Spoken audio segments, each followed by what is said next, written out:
Welcome to class number 6 of our series from Creation Science Evangelism CSE Class 103. We're covering how the evolution theory has affected the rise of communism, socialism, Marxism, Nazism, all sorts of things, and it's going to take us a while to get through this whole session. We left off last week talking about Karl Marx, who wrote the 10 planks of the Communist Manifesto. We talked about plank number 1, abolish private property. You need to understand, everything Karl Marx did and thought after he got believing in evolution, well, everything seemed to be anti-God. Like, if God's for it, I'm against it. That seemed to be kind of his attitude. And everything he did in his 10 planks of the Communist Manifesto was against what Scripture teaches, unconstitutional, according to the American Constitution. Most of these things are.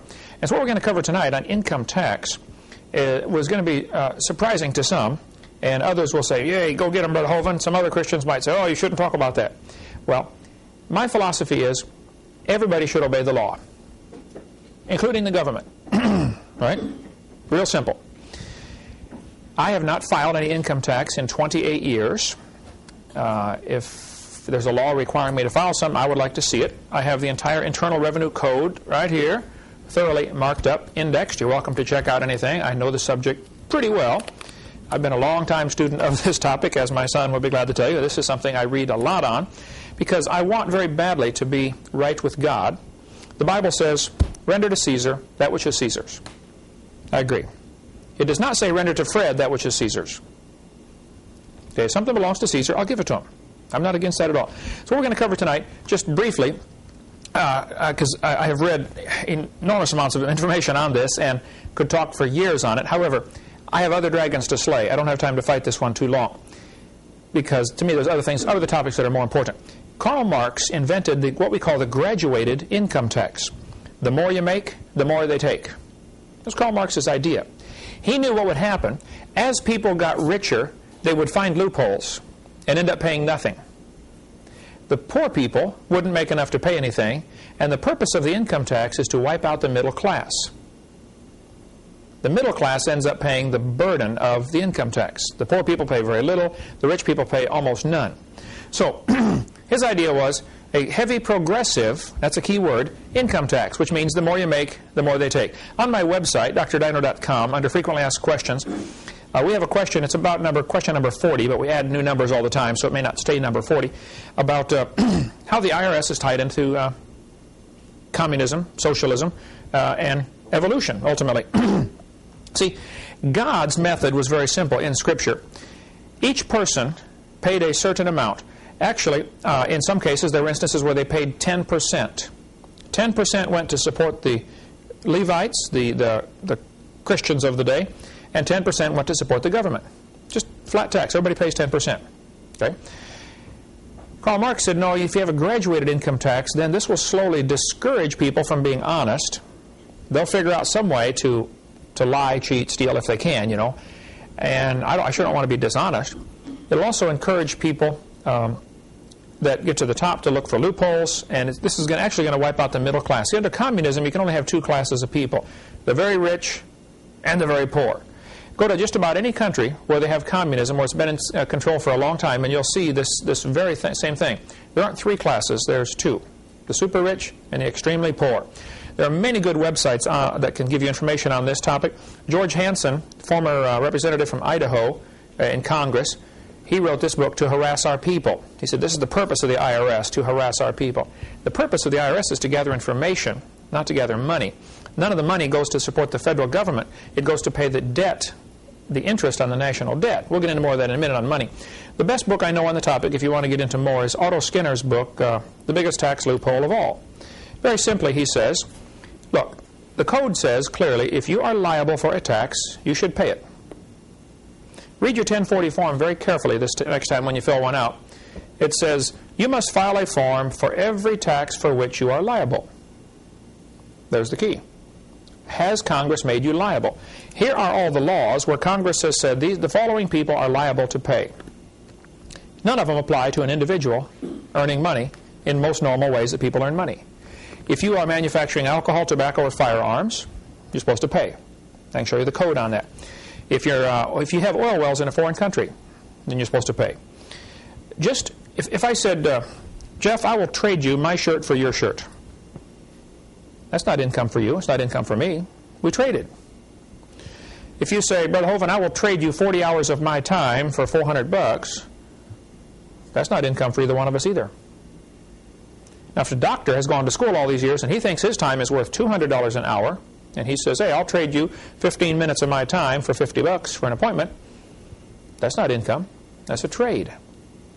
And Congress has ruled on, and judges and courts have ruled on this many times. That's exactly correct, okay? Income is corporate profits. So what they've done, see, an individual earning money, just trading his time or labor for money is not income and is not taxable. So it's been real slick the way they've done this. They've given every person in the United States, at least, has a straw man that they have created for you, which is a corporation. Now, corporations are taxable. Real people would not be. And it's really slick how they've done this. We'll get into more of that in a minute. But if you want more on the website, on our website, drdano.com, there's about a 30-page letter, and we add to it all the time. You might want to get a hold of Joe Sweet's book, Good News, Bad News. Good news for Form 1040 filers, bad news for the IRS. It's voluntary. He goes through all the laws here. Erwin Schiff, a few things I would differ with Erwin Schiff, but he's written prolifically on the topic, how anyone can stop paying income tax, the Social Security swindle, how you can drop out, the biggest con, the federal government is fleecing you. Erwin Schiff has written lots and lots of books on the topic and is very knowledgeable. I think he's got a few things incorrect in what he's doing, but he's successful. Okay, it works. Peter Kershaw's book, In Caesar's Grip, is one of the most riveting books I've read in some time on how churches have gotten trapped by becoming 501c3 corporations. See, the church, Congress shall make no law, First Amendment, affecting the establishment of religion or prohibiting the free exercise thereof. I like to ask them sometimes, what part of no law don't you understand? It says no law. Now, if a county passes a law that says we want churches to be taxed or whatever, just because the county passes a law, the courts have been clear on this. 16 American jurisprudence, I can look up the code for you, I've got it on my desk, but it says very clearly, if a law is unconstitutional, the unconstitutionality of that law starts the moment the law is passed. You don't have to wait till it's proven to be unconstitutional. If it goes against the Constitution, it's not a law at all. And you're not under no obligation to obey it. So if a church gets incorporated, now they've put their head in a noose, because now they have to abide by all sorts of rules and regulations, because they're not really a church, they're now a corporation. The government gives corporations the right to exist. And that's what has happened in the last 100 years. Many churches have become incorporated. If a church is not incorporated, it's just a real, true New Testament church. They answer directly to God. The church does not have permission from God to give away God's authority. So since our ministry here, Creation Science Evangelism, is under the auspices of Faith Baptist Fellowship, an unincorporated church, I don't have God's permission to put God under some other sovereign. Okay? It's a sovereignty issue. If you got on board a Chinese ship out here in the harbor, you're under Chinese law. As soon as you cross over that railing of the ship and board the ship, you're under Chinese law, even if it's an American harbor. The church is sovereign because God is sovereign, and we're doing God's work, so we're under His authority. As long as we're under His authority, we're fine. If a church, though, becomes incorporated, which 99% of them have done, here in Pensacola even, and all over the country, they are now no longer truly a church. You hear the preachers get up and say, the head of the church is Jesus Christ. Oh, yeah? Not yours, it's not. The head of your church is the federal government. They give rights to create corporations, and why do you ask permission from them to exist? Which is why a true church, we can go off on a lot of rabbit trails here, and I'm sure we'll get 1,000 phone calls. A true church should not get building permits. They should build better than the code. Obviously, you want to be safe. We're not trying to get out of anything or trying to save any money, but you simply cannot ask permission from a county to do something that belongs to God's church. Now, people argue about that. Now, our country was started 225 years ago by people who had the attitude of, King George simply is not the authority. I mean, churches split over should we be loyal to King George or should we, do what's right. And good people split over these issues. And I've read lots on the topic, and I certainly don't want to, I want very badly to be right with God. I don't want to disobey Scripture. I don't know of any Scripture I'm disobeying. I don't know of any law I'm disobeying on this topic. But I have not filed any income tax in 28 years. I don't keep any records. I'm not required to. There's no law requiring me to. If I did keep records, and if I did give that to the government and fill out a form, 1040 form, under penalty of perjury, I hereby declare the following information is correct, that form becomes their evidence to prosecute me. Well, first place, the 14th Amendment outlawed slavery. Does the IRS pay you to keep records for them? Well, no. Now, why does that sound like slavery to me? You're doing their work for them and they're not paying you? Fifth Amendment says you don't have to offer evidence to incriminate yourself. Okay. Well, how do they know how much money you made? You told them when you filled out that form. They're going to audit 1 out of 3,000 returns, generally. Mine's not in the pile. My chances of being audited are 0 out of 1,000, or 3,000, or 10,000. They just won't do it. If they come to your door, there's all sorts of things you can do there, which is, again, a long story. I'm not the least bit afraid of the subject. I've read thoroughly on it. I'll go with anybody to the IRS and say, here, arrest me if I'm doing something wrong. Show me the law. I'm not breaking any laws. I'm trying very hard to obey God. But I also don't want to waste a lot of time on this topic. So I'm going to take 10 minutes, explain my position, and then leave. I'm sure we're going to get 1,000 phone calls. We've already got them. We have a 30-page letter on my website, or we'll send it to you in writing, a typed-out version if you don't have access to the Internet. And then in that letter are lists of, probably 20 people who can help you with the details, should you decide to, retain your rights as a true American citizen. We'll get into more on who's an American citizen later. What I want to cover in this class, though, is Karl Marx invented this. Reagan, in one of his speeches, mentioned that Karl Marx was the founder of our income tax system in America. Interesting confession.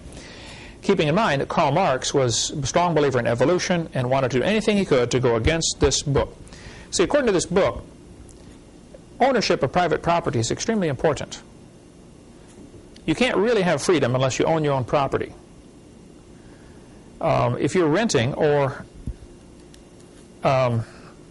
if you don't own the property, you really can't have the type of freedom that God envisioned for His people, which is why He had the system of laws. But let's go on here now.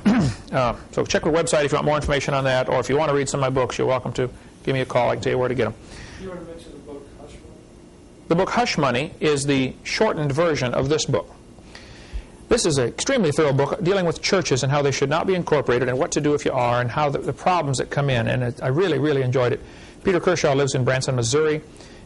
He also has 2 chapters out of this book, which he's put in a little booklet form called Hush Money, which we sell. We sell both of them on our website or on our ministry there. So it's just a short version of this bigger story. Okay. Item number 3 in Karl Marx's Communist Manifesto was abolish the rights of inheritance. Item number 4 was confiscation of property rights. Item number 5 was a central bank. Now, you need to understand the history a little bit here. Back in 1800s, banking was a big problem. The Bible says very clearly that the love of money is the root of all evil.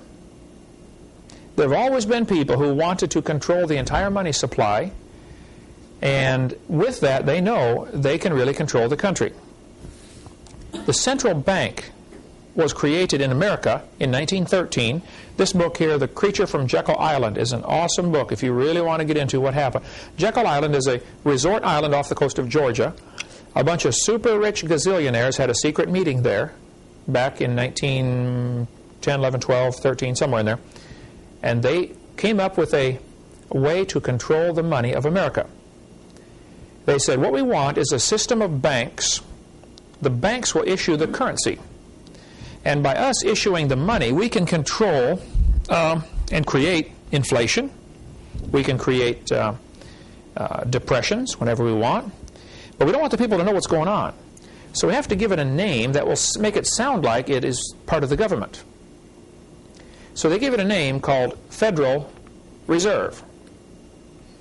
There's nothing federal about it, okay? It's not part of the federal government. The Federal Reserve is a private banking cartel of super rich guys who control the currency of America. It's really strange. The United States government prints these bills, costs them about 3 cents a piece to print one. They give them to the Federal Reserve. The Federal Reserve rents it back to the United States for $20 plus interest. Congress has the authority, according to the Constitution, to coin money. And the word coin is very important. You coin, you stamp gold and silver into coins. And it was clearly spelled out how many ounces, or grams of gold would be considered $1, et cetera, et cetera. And as long as we were on the gold or silver standard, there were very few problems as far as runaway inflation and stuff like that. What's happened now that we have paper, they've taken away our gold and given us paper. The next step will be to take away the paper and give you electronic signal, which costs them nothing. That'll be a plastic card, debit or credit card, and the next step beyond that is a little chip which goes in your hand. Right now, you go to the store, they run your groceries over the scanner, you hand them your paper, and they take it. Right? The day will come very soon when they're going to say, I'm sorry, we don't take paper, we only take credit card, electronic money. And then it won't be far on the heels of that it'll be, I'm sorry, if you don't have a chip, we just can't sell you anything. We're not equipped to take. The cash register will be gone at the store. Probably the clerk will be gone. Checkout lady. Just like the commercial they've had on TV a bunch of times. The guy's walking through the store stuffing things in his coat, How many seen that? The guy's got the big trench coat on. As he's walking through, he's putting all kinds of things in his pockets. As he heads toward the door, the security guard is walking to meet him.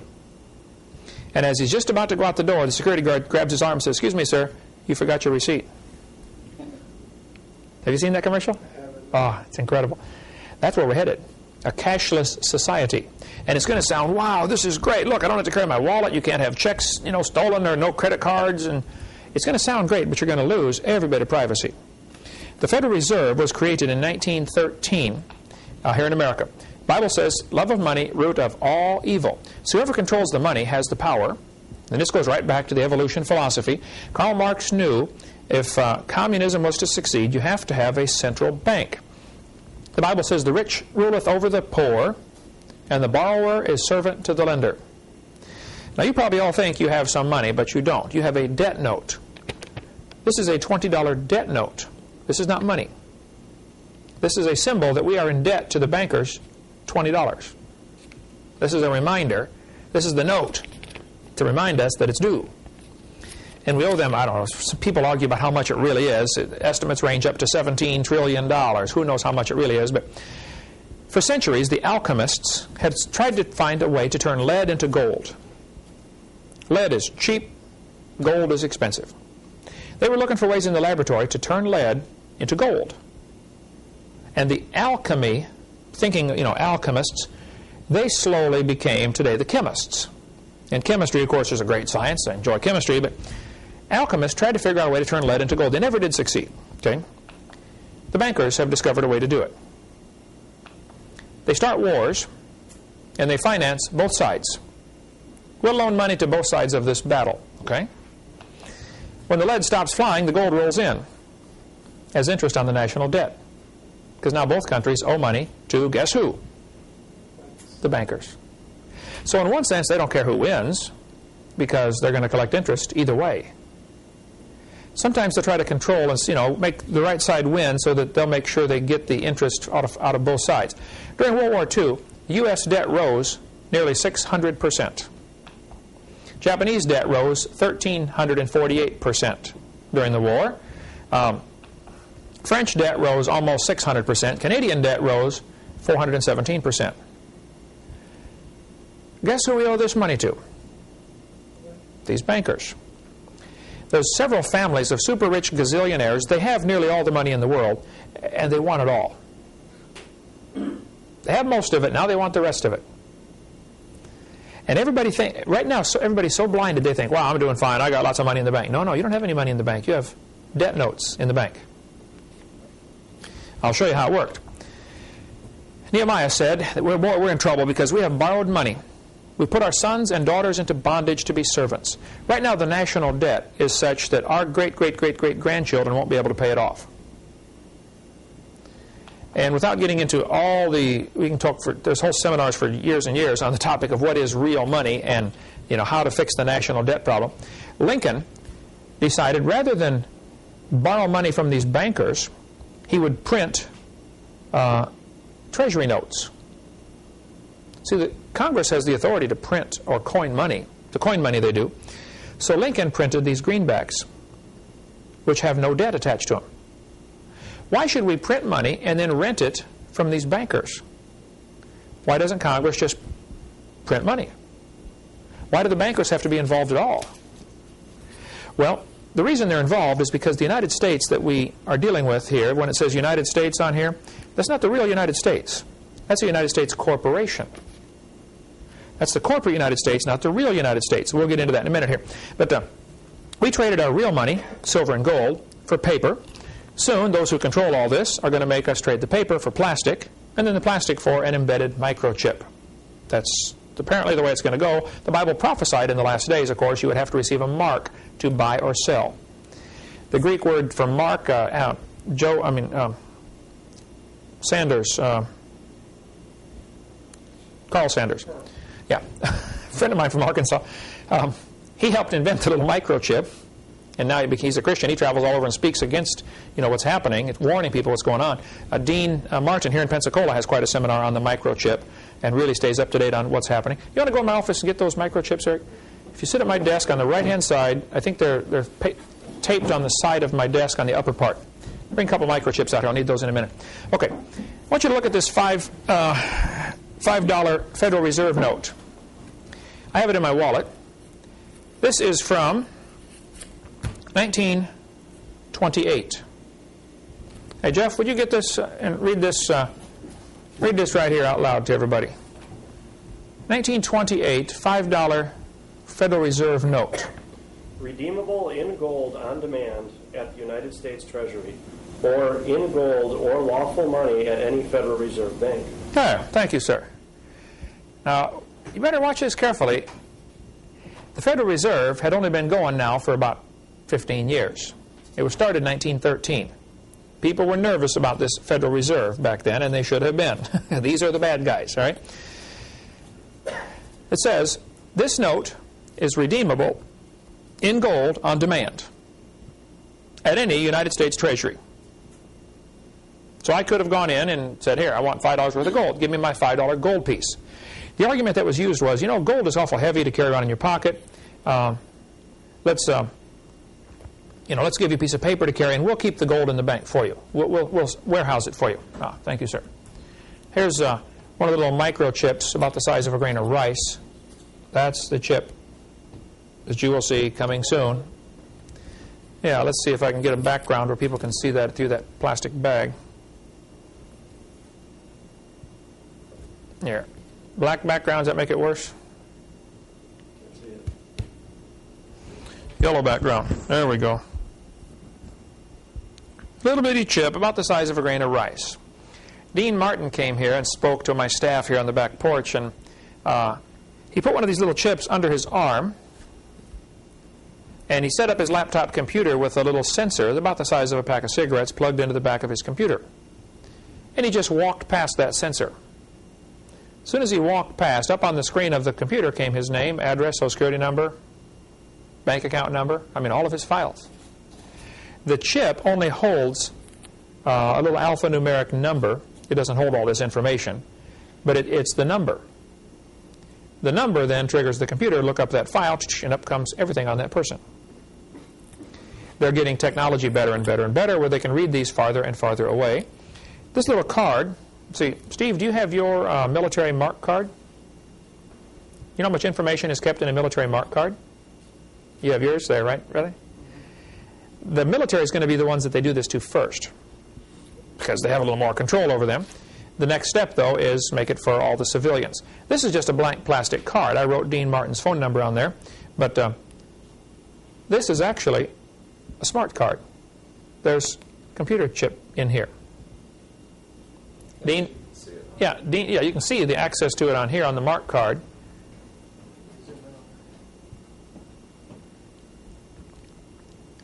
unreal, the technology that's going on in these things. They can store enormous amounts of information in here.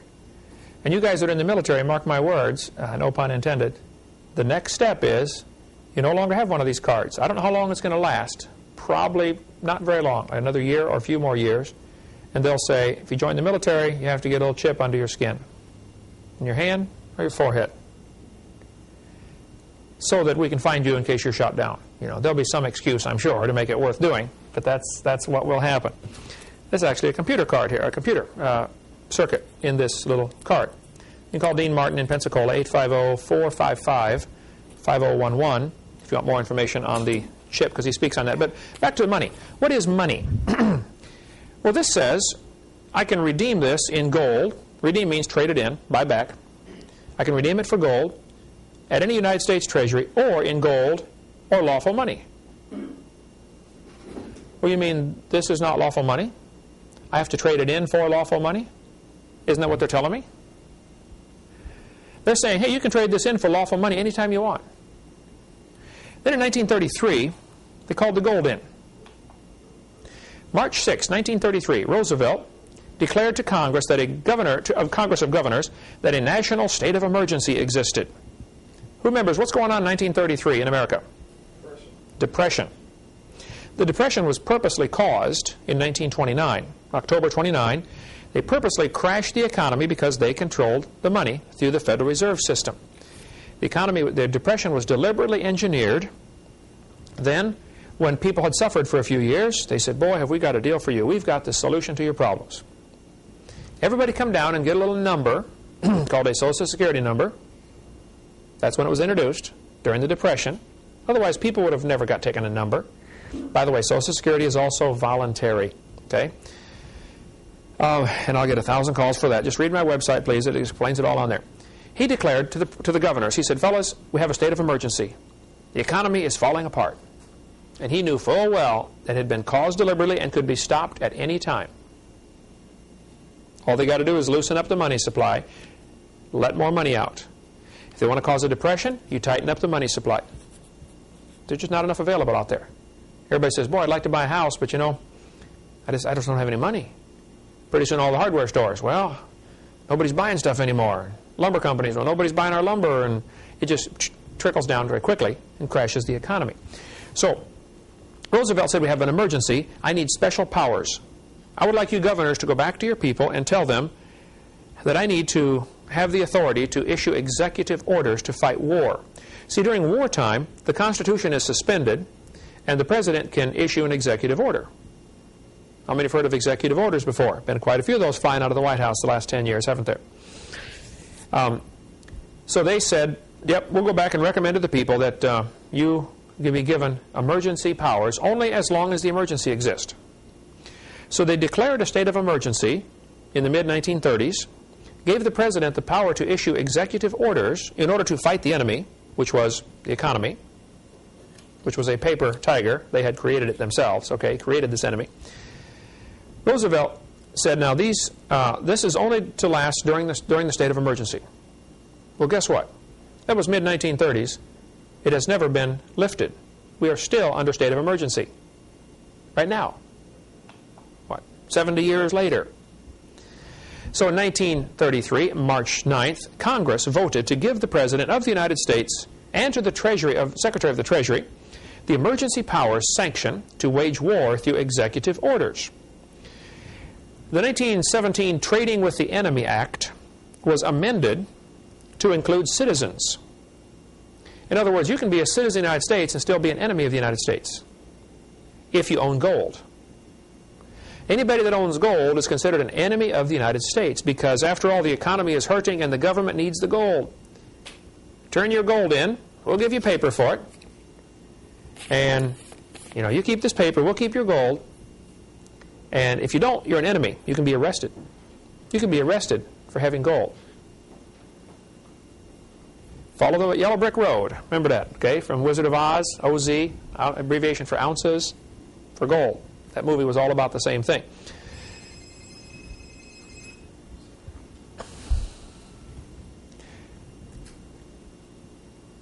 So they declared the people enemies of the state if they owned gold.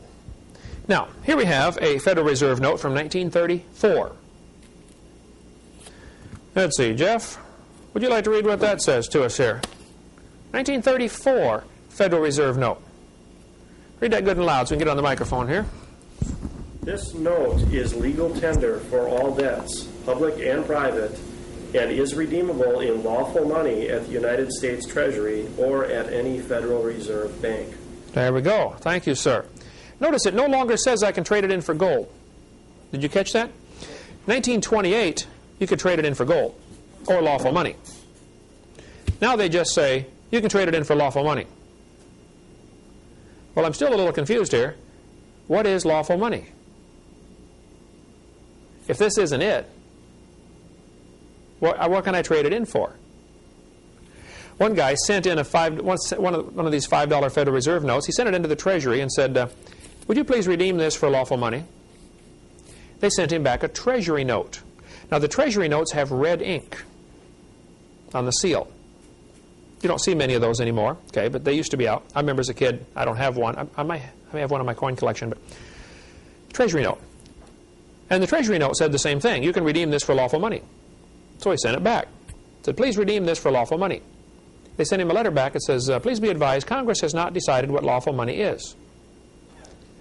Well, that's just simply not true, okay? Lawful money is gold and silver. So I could trade this in for lawful money, they said. Now, in 1957, they were still issuing these. Notice the blue ink on the seal. The seal has blue ink. Now, the seal has black ink, right? You can get them with red ink, blue ink, black ink. I'm not sure how many different kinds they create. This one is called a silver certificate. You can redeem this for $1 worth of silver. After all, you know, silver dollars are pretty heavy. They wear holes in your pocket. You don't want to carry all those silver coins. Let's give you a piece of paper. We'll hold your silver for you. Love of money, root of all evil, Bible says. Keep that thought in mind. So, now, the money doesn't say redeemable for anything. It simply says, this note is legal tender for all debts, public and private. Well, what on earth is legal tender? It always reminds me of tinder, something you start a fire with, you know. Legal tender. What on earth is legal tender? What's happened to our money? Well, we don't have any more. Many people are duped into thinking that they're obligated to go along with what's happening without protest. It is such a complicated web that they have woven to trap us in. By taking away the gold and silver, we no longer have the ability to buy anything with real money. Suppose you had a truckload of Confederate money from the Civil War. What could you do with it? Wallpaper your wall. That's about it, right? Someday, very soon, this will be wallpaper. You can't eat it. You can't wear it. You can't build a house out of it. Well, take a bunch of them, you could, I suppose. Absolutely useless piece of paper with some ink on it. Somebody once said the government of the United States is the only place I know where you can take a perfectly good commodity like paper, put some ink on it, and make it totally useless. Totally worthless. What good is that going to be? Well, again, we can go off on long rabbit trails there, but let me just give you the skinny version of what's going on. We, the people, created the government. Kent E. Hovind, John Doe, etc., these are real people. We create government. Now, government is an artificial, non-living, fictitious, called a person. Okay, but I'll use the word person in quotes here. Government is an artificial, non-living, fictitious person. Person in quotes here. We created government. People say, what is government anyway? Well, it's a consensus of what we the people want. The government owns, controls, regulates, taxes, assigns numbers to, fines, etc. Whatever it creates. See, if you create something, you own it.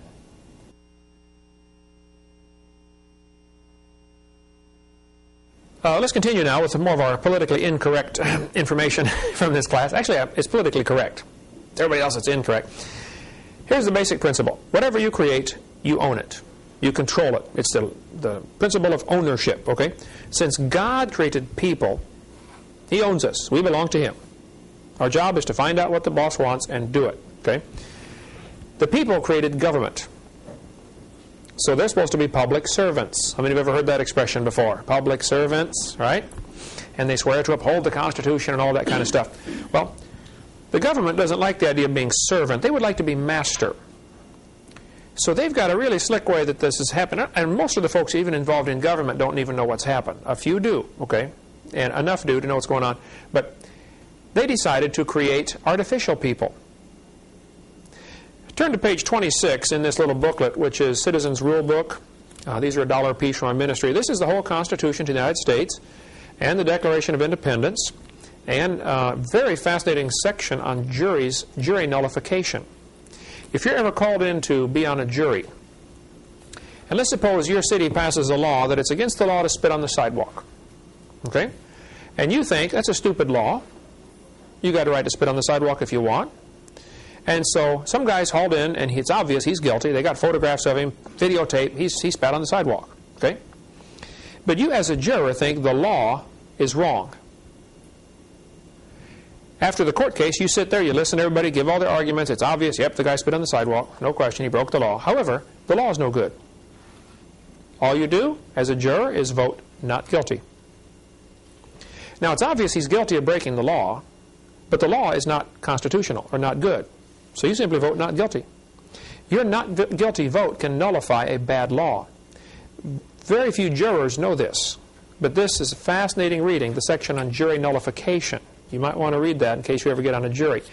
Page 26. Let's see, Jan, English teacher for how long? How long have you been teaching English, Jan? 86. A while, right? Okay. Would you look at the title on page 26? This is the Declaration of the Independence, okay? The unanimous declaration of the 13 United States of America. Now, as an English teacher, what do you see with that? 13. Or is now more now, but notice the word united is not capitalized. You see that? States is capitalized. See, states are sovereign. The fact that they united is just an adjective describing what they did. Okay? Yeah. The united is not capitalized. This is a critical issue here now. The real United States is with a small u, capital S. Here's how we got tricked in the last 70 years, okay? God created people. People created governments based on God's laws. America was founded on the laws that came from God, okay? These states then, the 13 states, got together and created a government called the United States of America. And they gave that government authority over a small section called Washington, D.C., the District of Columbia, 10 miles by 10 miles in Maryland, Virginia. The Virginia side, during the Civil War, went with the South. So we lost half of the ground that the capital was supposed to be on. And I think it was Robert E. Lee's home was right there.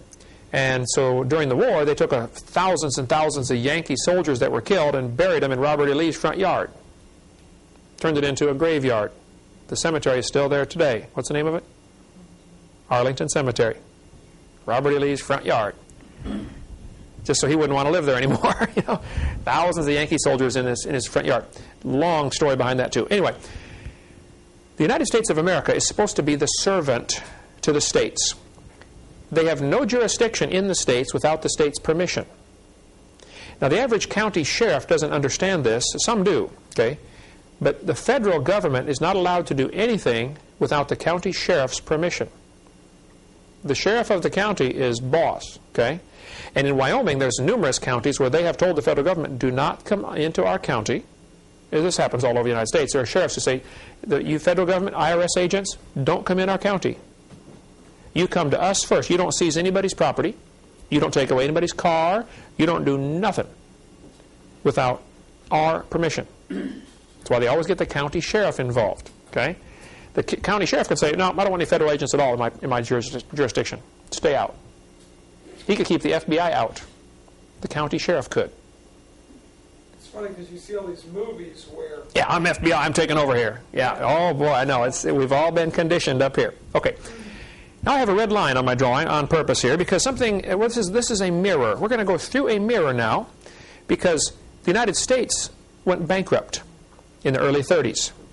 The bankers who control the money love of money, root of all evil, said, look, fellas, you're bankrupt. We're calling in the note. We are taking over, and we don't want the people to panic.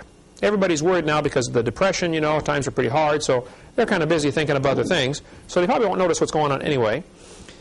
We're going to create a new corporation, and we're going to name it United States. But now it's all capital letters.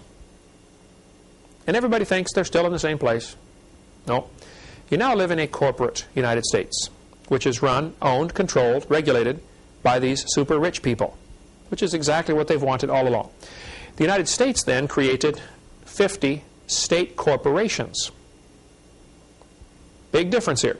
There are two Floridas, State of Florida and Florida State. One is the real estate of Florida. The other, which happens to have the same boundaries, is the corporate Florida State. Same geographic boundaries, okay? People have argued that in many, many states, the boundaries of the corporate state was never defined. And so there's a whole argument there. You can chase that rabbit a long ways down the trail if you'd like. But FL, capital F, capital L, is the abbreviation for the corporate Florida. FLA is the abbreviation for the real Florida. It can be whichever one you'd like, okay? These rich folks also, as part of the master plan, created a person for each of the people. See, God created people, so He owns them. The government created persons, so they own them. The person they create is called a straw man. Has no brain. It's just a piece of paper that says this represents Kent Hovind. But the name is in all capital letters. Now that person was created via the birth certificate. When your parents got a birth certificate for you, the hospitals will just about go nuts if you try to leave without getting a birth certificate, because they're really under pressure to get those birth certificates, because the birth certificate creates an artificial person. When that artificial person is created, the birth certificate then becomes worth some money. It can be bartered and sold and traded like commodities or cows or sheep or corn on the international market. And the president can say, man, we've got, you know, X number million new people in the United States that were born this year. We can borrow more money now against their birth certificates. They are the collateral. We are, the straw man becomes the collateral for the national debt. So the bankers say, yes, we will loan you more money, but we want these birth certificates because we want to own and control these persons, and we will then collect taxes off of them. The average person is probably going to pay a certain amount of money per lifetime, and so they do an average. You know, what's this birth certificate worth? This person is probably worth, you know, so many $100,000 to us. And so they will loan money based on how many birth certificates they can get. A birth certificate is unnecessary to obtain, and you should not get one for your children when they're born. You can register the birth. You can notify them this child was born, but you don't need to get a birth certificate. Okay, so let's follow the yellow brick road here. God creates people. People create state government. State governments created the United States of America. Small u, capital S. Big difference here. The United States was created, which is the corporate United States. And very few people realize there's a vast difference between the two, okay? They created states. The states created persons. Up above the line, which represents a mirror. How many remember Through the Looking Glass? Or Dorothy? Not Dorothy. Who was the one? Alice in Wonderland. Went through the looking glass. There's all symbolic stuff here, okay? Above the line is Kansas. This is the real world. Below the line is Oz. Remember when Dorothy got out of the house? She said, we're not in Kansas anymore. Well, and after about 1935 or 36 in America, we're not in Kansas anymore, folks. Now we're in Oz. Now, in Oz, Dorothy met several interesting people. First place, she had, in the book, she had silver slippers. In the movie, she had ruby slippers, okay? She followed the yellow brick road, representing gold. Just the name of the city, Oz, is gold. Ounces, O-Z. Okay, they spelled it out for us. Gold. In this, there were some people she dealt with. There was a straw man. no brain. That represents the artificial person created by you, by the government for you, with your name on it, but the name's in all capital letters. Very important. Another fellow in there is called the Tin Man. The Tin Man in the movie represents commerce. He wants one thing. Remember, the first words out of his mouth were what? Oil. He's standing there rusting. I need oil, oil, you know. What doesn't he have? Tin Man doesn't have a heart. And commerce is ruthless. This is the way it is. You don't make it, tough. Okay? Heartless. The lion, apparently, a cowardly lion, represents England, that knew what was going on and didn't have the courage to do anything about it. I've got a great article in my file of billions of articles I have called The City, showing how that in England there's a financial district called The City in London. The Queen herself is not allowed to go in there without permission.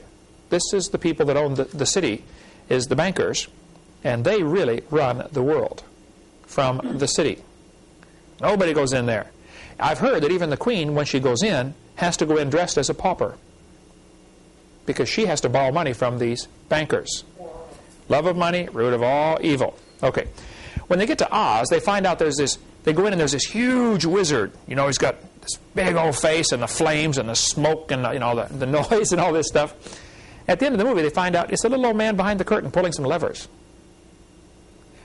Everybody's scared stiff of the Wizard of Oz. They find out it's all phony. There's so many illustrations you could make here. Satan does the same thing to the world. Everybody thinks, wow, look how powerful and how big Satan is. Well, he's a puny little man behind the curtain pulling some levers. And in the book of Ezekiel, it says, in Isaiah or Ezekiel, people are going to say at the end, is this the man that made the nations to tremble? This is Satan? Oh, come on. You got to be kidding. Is Ezekiel 28? Ezekiel 28, yeah. Is this the man that made the nations to tremble? They're going to look narrowly upon him and say, you got to be kidding. This is him. It's a little old man behind the curtain. Okay.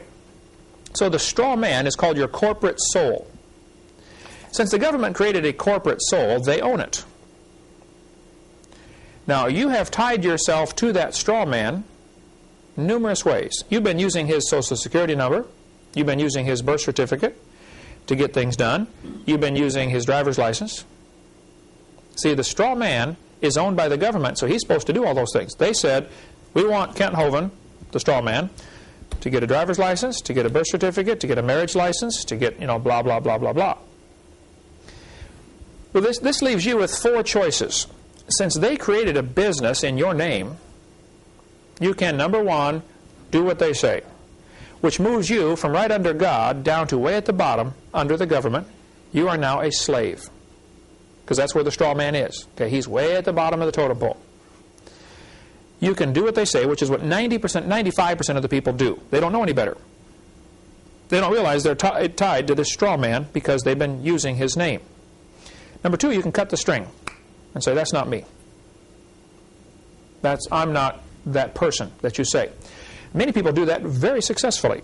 You got to be careful, though, because they don't like the sheep getting out of the pasture because they intend to shear them once in a while. And so they're pretty bad about this. I'll show you that in a minute, what one guy did in Canada. Choice number three, you can look for loopholes between the government and their straw man, and there are tons of loopholes. That's kind of what Irwin Schiff does in his take on, looking for loopholes, and there's lots of them, legitimate loopholes, okay? Choice number four is just redeem that straw man. Send a notice to the government saying, look, you've been doing business in my name. I'm laying claim to that account, that straw man account. I'm redeeming it. I'm claiming it for me. And then you give them notice. If I don't hear from you within 20 days with a good reason of why I shouldn't do this, I'm going to assume you have no reason. And by their silence, they admit. Federal Rules of Civil Procedure, Rule number 4, I believe it is. If you make a statement to the government and they don't rebut it, it stands as true. So you claim, that's mine. Where's your rebuttal? They don't respond. It's now yours. And that's called redeeming the straw man, which I have done, and anybody can do. We end up signing contracts that make us slaves of the government. Who gives the authority to get married? Where does the right to marry come from? God. God. Why do we ask the state's permission then to do that? Suppose I decided, suppose I could trick all of you into getting my permission to drive on the highway.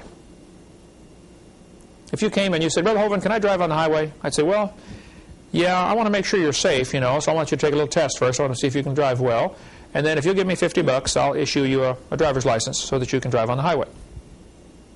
And you go through the rest of your life thinking, wow, Brother Hovind gave me permission. See, I got permission right here to drive on the highway. You don't need my permission to drive on the highway. You can drive on it anyway. But if you're dumb enough to give me $50, I'll take it. And if you want to put yourself under my authority, well, come on under. Everybody's welcome, okay? But you'd be a fool to do that. Since God gives the right to get married, if you go to the state and ask for their permission to get married, to get a marriage license, do you have your marriage covenant? Yeah, grab that for me, would you please? If you get a marriage license, you have now asked the state for permission to do something that God already told you can do. And you have now put yourself down with that straw man. Interesting thing happens. Once you get attached to this straw man, you become under all those rules and regulations, and you carry the burden of everything above you. You don't have to get a marriage license. If you do get a marriage license, that is a contract between you and the wife or husband and the state. The fine print of the contract gives them permission to take your kids away if they don't like the way you're raising them. One friend of mine had a girl in his church. She was 12 years old, I believe, and Mom spanked her one night for doing something, And she got all huffy and got mad at Mom, Next day she goes to school. She's still mad at Mom. And one of her friends says, hey, you want to get your mom in trouble? Call the welfare department. That'll fix them. Claim you were abused, child abuse. Well, the idiot 12-year-old did. Called welfare department, claimed child abuse. They came out and really hassled that family. And once you get the welfare department on your case, you can't hardly get them off. Okay? The girl felt sorry for what's happening. She wrote a letter, said, look, I'm sorry, I lied, it wasn't true, I'm sorry. Didn't matter. Welfare's on your case, boy, you're done. They want to come inspect your house every week, and et cetera, So they asked the pastor, they said, Pastor, what do we do? And he said, well, do you have a marriage license? They said, well, yeah. He said, there's your problem right there. That license gives them the authority to come in your house and take away your kids if they don't like the way you're raising them. They said, well, how do we get out of this? He said, well, you signed a contract. Now, you probably didn't know that the contract was by fraud, and so you can redeem this, you can get out of this mess by simply filling out a little paper, just write out a little sentence that says, I hereby revoke, renege, rescind, annul, disallow, all these legal terms, my signature on my marriage license. Go down to the courthouse and have it file stamped, cost you $5 or $6, and it'll go into your file as you have, at this date, annulled, disallowed your signature on your marriage license. Now, that doesn't mean you're not married anymore, but it means they no longer now have authority. So when this family did that, welfare department left them alone. Have no authority anymore. If a Mexican police officer showed up at my door, said, Mr. Hovind, we've got a law in Mexico that says you can't do whatever, and we saw you driving across Pensacola and you broke one of our laws. Yeah? What's your point, sir? Well, come with me, you're under arrest. No, sir, I'm sorry. You have no authority here. You're a Mexican police officer. Your authority stops at the border. You have no authority here. That was the big deal during moonshine days. They would run for the county line to get away from the revenuers because he had only had authority in a certain area. It all goes back to who has authority, who's in charge anyway. So a driver's license, a marriage license, a Social Security card are three of the primary contracts we have made. Now, if you want to get out of those contracts, simple to do. Okay, Pastor Mooneyhan, who was the pastor of the church that our ministry is under, has called a freedom package. Yeah, that's his phone number right there. It's like $50 for the freedom package. If you want to get it, it's 352-498-0384. And he can give you this freedom package of what forms to fill out and get you out of all these contracts you've gotten yourself into that you did not realize you got yourself into. So that might be something you would want to consider. And he can help you with all the details. I don't have time to mess with it. All right? I'm not afraid of the subject. I just don't have time to mess with it. Okay. Bruce, a friend of mine up in Canada. This is a letter he wrote. It's on my website. Jeff, at the last couple pages of that article you have there, that's the article off my website, but is this letter, okay? Bruce in Canada decided, God gave me the authority to drive. Why do I need the Canadian government's permission? And he got to studying this straw man issue and said, look, they created a straw man and they regulate him, but they don't regulate me. I'm a natural born citizen. Here's a letter that he wrote. I've got them all on my website. It's fascinating. He says, "Hi, folks. I went to court this morning, driven by a good friend, Don Scully. I really didn't know what to expect and had determined not to argue for my rights. But if need be, to simply state from Scripture why I could not any longer accept and acknowledge a fictitious driver's license in the name of a fictitious legal person." The straw man. Number 2, be surety for the debts of others, contrary to Proverbs, by having auto insurance policy. Because you are now surety for somebody else's debts. That's the way he felt about it. Number 3, anyway, bottom line is he gave up his driver's license, his license plates, and his insurance. Sent them to the government. Said, "I'm sorry, I got these by fraud. I didn't realize this is for an artificial person. It's not for me." Sure enough, he got stopped. Given tickets, no driver's license, no license plates, etc. Here's the letter. Let's go on here. "To be honest with you, I went to court with very little faith and anticipated that the judge would not listen to what I had to say and would probably levy the fines. The minimum fine for the insurance charge was $5,000. So I expected I'd probably have to go to jail, as I simply don't have money like that. When my name was called, I stood outside the gate, refused to enter into the jurisdiction of the court, and stated to the judge that I was the natural person, Williford Bruce Woodford." Let me back up here and show you this. He stayed outside the gate. Go to any courtroom and you'll see they've got the judge and the jury and the 2 tables for the lawyers and a little gate, a little rail. Why do they have that little railing in there? That represents the edge of a ship. When you cross over that railing, you have entered the judge's martial military law, maritime law. So if you don't go inside that gate, they have no jurisdiction over you. So he stayed outside the gate. Very wise. He stood up. He said, "Judge, I'm a natural person, Bruce Woodford, or Wilford Bruce Woodford. And that it was my understanding that all the 3 defendants in the case before him, failure to surrender a driver's license, driving without a valid permit, and driving without insurance, were legal persons with which I have nothing to do." At that point, the judge motioned with his finger for me to step forward so I can hear you better. Yeah, right. He wants to get him inside that gate. Okay? I simply ignored him and reiterated that I was a natural person to whom the offense notices had been delivered, but that I was not the legal persons named as defendants. That being the case, I asked the judge if there was any further need of my presence in the courtroom. He said, "Wait a minute, let me consider what has been said." He was silent for some time and fingered through the papers before him. Then he spoke about this legal person I had referred to. He read the 3 charges and asked me if I was not the one who was alleged to have committed these offenses. Again, I replied that I was a natural person and that the Dictionary of Canadian law clearly distinguishes between natural persons and legal persons. At that point, he said, "If you are sure you are not the person to whom named in these charges, you are free to leave. But," he continued, "I have 2 options before me. If you are the person named, your driver's license will be suspended." To which I responded, "Sir, I have no driver's license." Number 2, I can order the police officer who laid these charges to arrest the person against whom these charges were laid. If you are not that person, you have nothing to fear. You are free to go. And so I left. Since then, they've had him back into court twice, and he laughs about it now because he goes in there and he knows they have nothing they can do to him. He just shows up just to see what's going to happen. All of his letters back and forth between the judges are on my website and at the end of that article, if you want to get that. Okay, that's Bruce Woodford. Anyway, he has taken the approach of, look, that ain't me. That's a straw man. That doesn't apply to me. Okay. If the term United States is written out with both capital letters, that is referring to the federal entity defined by Article 1, Section 8 of the Constitution.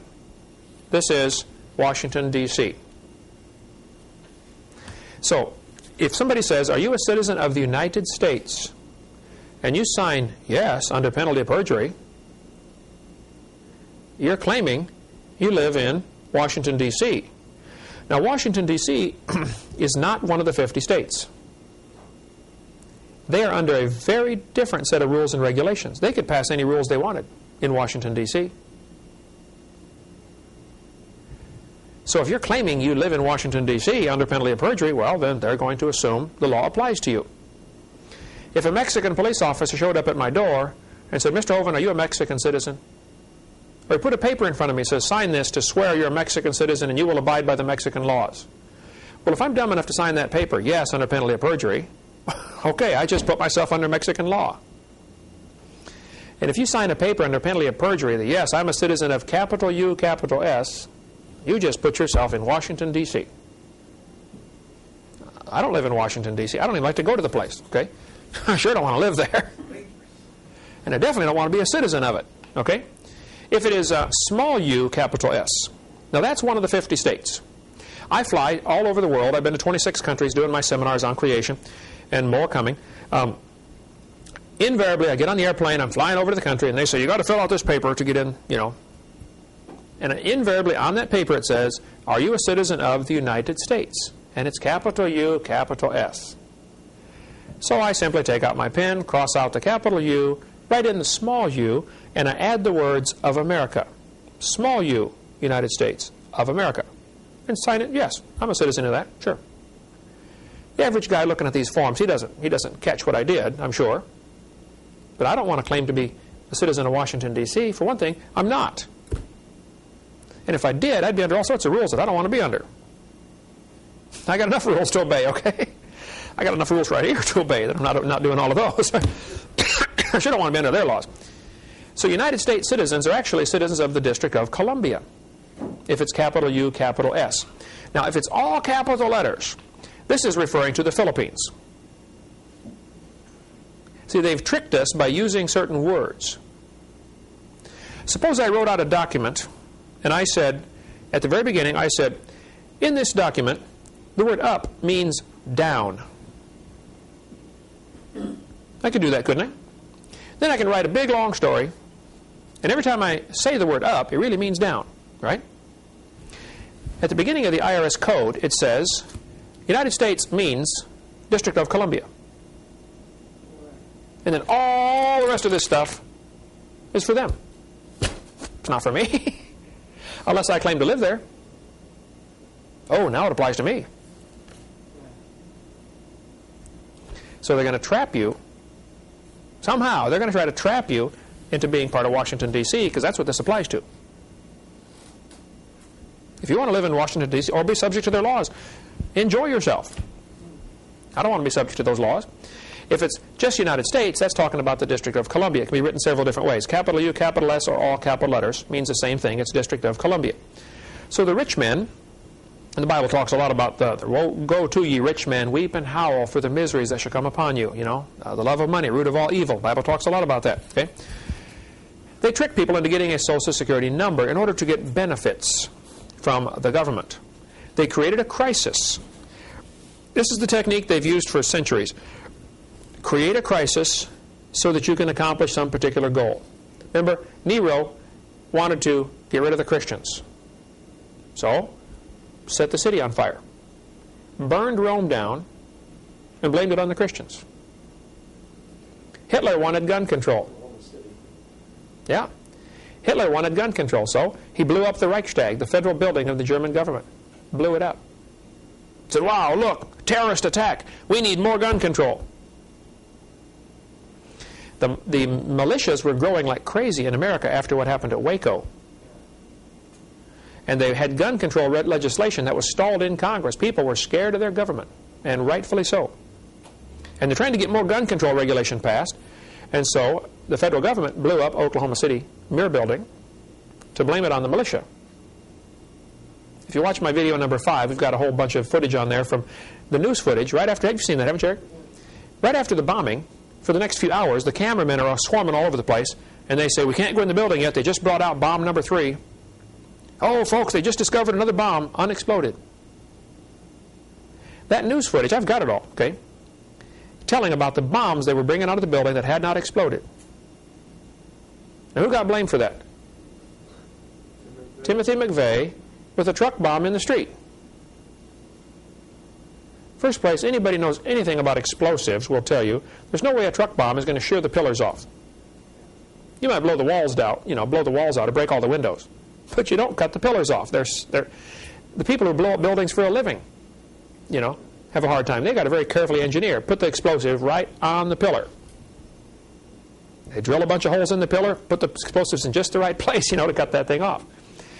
After the building was blown up, it wasn't very long. The rest of the building was demolished. You don't ever destroy evidence at a crime scene. All of this rubble is hauled off to a dump, and an armed guard is posted on the dump. Well, why do you need a guard at dump, sir? They're afraid somebody might dig up that garbage and find out the pillars were sheared off by C4 plastic explosives, and that the federal government actually blew up that building for numerous reasons. It sure did get the gun control through Congress. I mean, it passed right away. All you need is a crisis to make an excuse to do some illegal activity. So the depression was created intentionally, create the crisis, so that people will accept what you're trying to give them, a number. That's what happened. Here's a Social Security card that my wife got when she was a child. I've changed the numbers on here, okay? Notice what it says at the bottom. For Social Security and tax purposes, not for identification. Interesting. Did you know you were not allowed to use your Social Security card for identification purposes? Well, what do they always ask for now for identification purposes? Social Security number. It said not for identification. Here's the new card. Oh no, it doesn't say that anymore. The new card does not say that. But on the back of this new card, there's a number. Again, I changed the numbers on here, okay? The C123456666, this is the bank account number in Washington, D.C., where the straw man's money is kept. That's the account number. If you have a card that's been issued since 1992, it'll look like this, dark blue. Look on the back. There's your bank account number that they deal through. There's a regular account with your straw man name on it. And they're doing business in your name through this straw man account. And there's the number. What some people have done, with varying degrees of success, and I don't understand all about this, but Ernie Land does, and John D'Arcy does, and their names are listed in that article right there. They sent in a notice and said, look, that straw man belongs to me. I claim it. The government doesn't respond. And so, for the rest of their life, if they ever get a bill from the government, they pay it through their straw man account. Suppose the government gives you a ticket for speeding. Well, the Constitution says, you can't be, your property cannot be taken away without due process, and there has to be an injured party. Well, who did you injure by speeding? Nobody. Now, if you do injure somebody by speeding, you should pay for it according to Scripture. Okay? If you hurt somebody, you make it good. So you might want to think about that. But the fact is, you didn't injure anybody. So you get stopped, they give you a ticket, $50. And you're such a nice guy. You say, listen, Bible says if someone compels you to go a mile, go 2. If he asks for your coat, give him your cloak also. You asked for $50. You take the ticket, you write right across the face. We've got a stamp that we use for this, or no, an overlay we put, and we copy to the copy machine. It says, accepted for value. And I write in the amount, okay? I accept this $50, this $50 ticket you just gave me, and I'm going to give you $300 out of my straw man account. So I send a letter along with this copy of this ticket and accepted for value. I send all this to Robert Rubin, Secretary of the Treasury, Washington, D.C., and says, I want you to pay the county $300 out of my straw man account. Well, Robert Rubin now has a problem because their books won't balance. The ticket's only for $50. I'm wanting to give him $300. What about this extra $250? How does he balance the books? Well, he takes it out of the local sheriff's operating fund to balance the books. You owe us $250 now. So it cost them $250 to give me that ticket. IRS sends you a bill, $1,000. You owe us $1,000. Oh, listen, I don't want to fight anybody. Look, you want my cloak? Here, I'll give you my coat. I'll give you everything. I'll give you $5,000 out of this straw man account, which has, it starts off with $1.6 million when you're born. That's what they put in it, okay, to do business out of this account. And I don't know a lot more about it than that, okay? So you'd want to get with John D'Arcy or with Ernie Land on my website to get more information on that. But that's the account number, and it works. Tennessee, governor of Tennessee, I believe, or someone, sent letters to a bunch of the police officers and said, would you please stop giving tickets to these patriots because we can't afford this. It's costing us a fortune to give out these tickets. What about the account number for the older cars? I don't know. I don't know where that is or was. You can get a new card, though. Yeah, you walk in and get a new card. Anybody can. They'll give it to you. Okay? New ones don't say that. Okay? The account number for your debt account is on the back. People say you have to have a Social Security number. No, you don't. I do everything without a Social Security number. Go to the post office, pick up this form to get drafted. Selective service, you know. Look what it says. In yellow. Block 3. If you have a Social Security Social Security account number, it is mandatory that you include this information. If you don't have one, leave this block blank. Well, what does that tell me? I don't have to have one? Wouldn't you assume that's what it's saying? Certainly. Do you have to sign up for selective service? I don't know if you have to sign up for selective service or not. You can if you want to. But that's a good question. Probably Ernie would know that, or John DRC would know that. You know, those guys are up on all. That's a little out of my field of expertise, but I like studying about it. It's fascinating, you know. But they're much more knowledgeable on the topic than I am. Taco Bell was sued because they refused to hire a kid because he would not divulge his Social Security number. He said, that's private information. It's none of your business what my Social Security number is. According to the law, you are only required to give your Social Security number if you are applying for Social Security benefits. Nobody else is allowed to demand that from you. Now, if a bank won't open a bank account, the Amish don't even have Social Security numbers. They have bank accounts. They do everything just like we do. They just simply say it's against my religious convictions. Oh, okay. Open the account. You can sue a bank for discriminating against you if they refuse to open it. It has to be a non-interest bearing checking account, okay? Because the banks are tied in with the Federal Reserve. All works together. If you want to put your money in their bank and earn interest on it, well, then you better play by their game. But as long as you're not earning interest, you just want them to hold your money for you because you don't want to keep it under the mattress. You're afraid somebody might break into the house, okay? Or for convenience, you're willing to pay them 10 cents a piece or 20 cents a piece every time you write a check. It's much more convenient to write checks than to carry cash around. Perfectly fine. But if they demand a number of you before they do that, you can sue them. Now, most people don't know this, and most people don't want to go through the hassle, and so they just go get a number. But it is totally voluntary. If you want to get out of a Social Security card, get out of a Social Security contract, check my website. It's now question number 40, but the number changes all the time. FAQ on my website. That's that paper you have there in front of you. It tells a little bit about Social Security. So the Federal Reserve, if you want to know more about the Federal Reserve and what happened, this is an excellent book to read. Bill Still. Do we have this book in our... It's $15 or something. There's his phone number. I believe he's in Oklahoma. If you really want to get a clear picture of what the Federal Reserve is, it's not federal, any more than Federal Express is federal. Okay, it's a private bunch of bankers that control our currency, and our Congress and Senate and President is scared stiff of the Federal Reserve. They run the show. Okay, this is We have to be scared of the Federal Reserve. We have to be careful because you're dealing with a beast, the Federal Reserve. I don't think you need to be scared. If you have redeemed the straw man, You have nothing to worry about. well, yeah, that really helps because now you have laid claim. Remember the movie The Matrix? Yeah.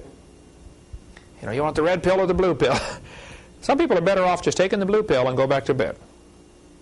If you want the red pill and you really want to understand what's going on, you probably, I'll show you The Matrix. You might want to study some of these books to comprehend what's going on, because we have been trapped, okay?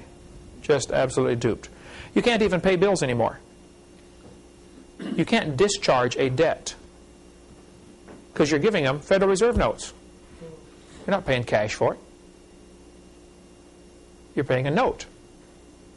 So no debts have been paid unless you bought it with silver or gold since 1935 or 6, whenever they did that. Khrushchev used to brag that he got all of his secrets from Rockefeller. Rockefeller started the CIA, which is from Russia you got the KGB, same thing, right? CIA is the American KGB. Rockefeller started that. They took our gold, gave us paper. Next they're going to take away the paper, give us plastic, and then they'll take away the plastic and give us a mark in the hand. This spring at Pensacola, money will not be accepted. You want to go get a Coke, hamburger? Doesn't matter. You have to have a debit card. PCC's done that for a couple of years now, haven't they? It works great. It's a good system in many ways, but this is all forerunner to the Mark of the Beast type stuff. You want to get information on the Mark of the Beast, the little microchip and all that stuff? Carl Sanders is one of the guys who invented it. He built it. He travels all over and speaks on the topic. He's been here. We videotaped quite a bit of information with Carl Sanders. Great godly man. There's his email is shofar, SHO-PHAR, at trumpetmin.org. Trumpet Ministries is what he calls his organization, up in Leslie, Arkansas. Dean Martin here in Pensacola, good friend of ours, has lots of information on that. Terry Cook wrote this book here, The Mark of the New World Order. Gary Fry in North Carolina is a good friend of mine, has lots of information on this Mark of the Beast microchip type stuff if you want to get more on that. Okay, next week we'll finish up talking about money, Mondex Corporation, how it all ties in, and then try to finish with the Communist Manifesto and go on to how this is all part of a bigger plan for Satan to have a one-world government, a new world order.